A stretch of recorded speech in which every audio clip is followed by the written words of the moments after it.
I have a lot of friends who were out of town. They weren't in Navarre for the holidays. We've done that in the past a few years ago. We go see relatives and family and stuff. But this year we stayed home, and I'm glad we did because that is one happy man there and a whole lot of happy people following him. You want to tell folks about what this was? Sure. This is my second year participating in the plunge, and it's the Pirates of the Panhandle. Yeah. Jersey Foster, Jersey Jerry, everybody knows him by, is organizing it. He does an excellent job. That was fun. There actually was 3 plunges in Navarre, and but Jersey's is the original plunge, and it's the Pirates of the Panhandle, and 100% of all the money that is collected by the Pirates, they give it back to the nonprofit groups here in Navarre in our community. Right. So we have a very good legacy. I am a member of the Pirates of the Panhandle, and it's a great organization. Yeah. I know you are too. Yep. And so we need to stay behind the Pirates and make sure that this is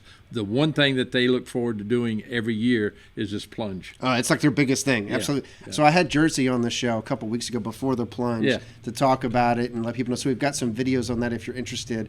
But it was so much fun. Like just a great group of folks, very laid back. We walked down to the beach. That's him leading the way. And then everybody jumped into the cold water. And I was just thinking, this is the most gorgeous day possible. I mean, this was the water was cold, but the weather was great. So it was a lot of fun. And like you said, I think they broke their 200,000. I hope they did. I haven't heard about the final numbers yet, but hopefully they have broke the record. Yeah. That's what they're shooting for. Yeah, and I got to know their charities during this. So one of them I knew a little bit already, the Turtle Center, Navarre Beach Sea Turtle Center. So they were there. They had all of their stuff, which I've seen before. But then there was a veterans one as well, where they take people out and they surf. Called the Surf Brigade. Yeah. Some great folks there. And what they do is they take people who may be struggling, veterans with PTSD, and they take them out, they teach them to surf. Right. It's kind of this therapeutic thing. That's good. As one myself, I know, like, I love to go, do military things. Surfing's never been part of it, but I mean, that sounds like a great time. Just go out there, learn to surf, hang out with some folks that have done the mission like you. And so when I found out that's one of the charities they were donating, I was like, give me a hat. I love this. Like, let me donate some more. So great time, great event. I enjoyed it. And I love seeing Jersey happy. They're like having a ton of fun. That's a man in his element, if I've ever seen one. Oh, yeah. So, okay, some other news. I got a couple other stories. The big one is you've got the water system election that is going to be in a couple weeks. That's on the January 16th. That's right, that Tuesday. I'm one of the candidates, but there's several others. And I think the big issue from what I'm seeing in the newspapers and everything else is the rate increase that Holly Navarre Water System is considering. Now, a lot of people aren't clear on this. They voted in the last meeting. I was there. I know Carmen was there. A lot of people watched live.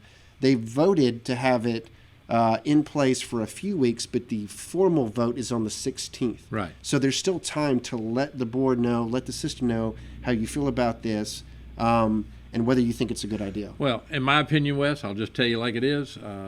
I live here in Navarre. I love Navarre. The people in this community, they do not want another rate increase. Rate increases are you got to have them every once in a while, but we had one last year. We got one this year. In 2016, we had a 17.5% increase because they found out that the health and welfare that they were paying their employees was a platinum, policy, and they were behind in paying it or whatever, and they had to catch up. But it seems to me they ought to go to the budget. They're an $88 million corporation. Go to the budget, find out where they can cut in the budget, and pay their bills that way. If you have to, the last resort is to have a rate increase. Right. What's going to happen next year? 4.5% again? Yeah, that's exactly where I stand as well as a candidate. Is that should be your last resort, right? Last resort. You want to use alternative ways to fund things. You want to use grants, especially. Yeah. Right. You look for cost-cutting measures. What else can we do? It should not be a last resort, and that was my message to the board was, listen, if I'm on this board, then I'm going to be pushing hard to find other ways to fund this. I get it. We've got big projects. We're going to talk about some tonight. Sure. They got big projects coming up, but it shouldn't be just a go-to, hey, we're just going to raise rates every year. And that was kind of my frustration was I could understand if you had to do this once. What are you going to do next year and the year after that? Right. And I got nothing back giving me any confidence that there was any other planning going on. Maybe there is. I hope there is. I can guarantee you if I'm on the board, that's what we're going to be doing. Yeah. Well, what they need to do is look at grants, and I know what grants take 8-9 months to come in, but there's people here in this community that know how to write grants. Oh, 100%. Carmen being one. Carmen Reynolds is one of them, and I think she would lend a helping hand to get the board some money. The challenge with grants is sometimes it takes months, if not years, to get them. So it's this process of filling out applications and actually specifying what projects you're going to use it for. And that's what I was kind of hitting them on is, okay, if you had to do this rate increase, but then you have a whole lot of grants coming, that's one thing. But if this is just business as usual, then what have we been doing the past? Why did we do an audit? Why did we get Dallas PV out? Yeah. The whole point was to clean up the system. And so the way I look at it, if you never start, you're never going to get any money from a grant. I just wanted to show folks that this is on the front page of Navarre Press. So that's correct. If you haven't seen that online or in person, I get a copy every week. That's them talking about it, absolutely. And I think the entire team there at Navarre Press lays out a pretty good argument of why folks should be against this and what we can do differently to make sure our money's used responsibly. Sandy Kemp did an excellent job in reporting it, and she explained it fully, so please go to it and read it. Yep. So January 16th, coming up in a couple weeks, you're going to have your opportunity to vote, and I think this rate increase is going to be at the forefront of everybody's mind when they do it.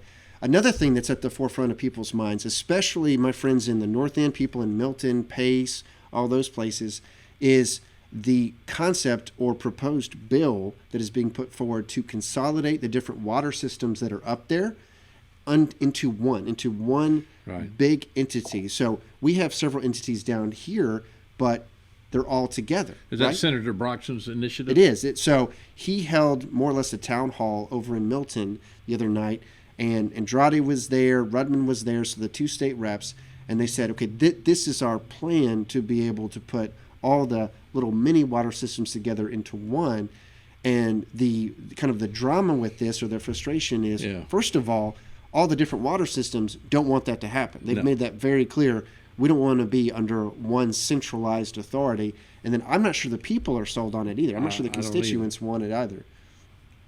Right? So there's some problems there. And if you look at our water system in the South End, what we've had to deal with an international criminal running it, paying himself hundreds of thousands of dollars, doing contracts under the table, right? Giving himself raises, not even approved by the board. Exactly. And then the forensic audit we've done, which revealed even more corruption. It was worse than we thought. This told us they had no financial accounting of any kind, that they were building those processes from scratch because they didn't have them, and that's what the new CEO has been working on.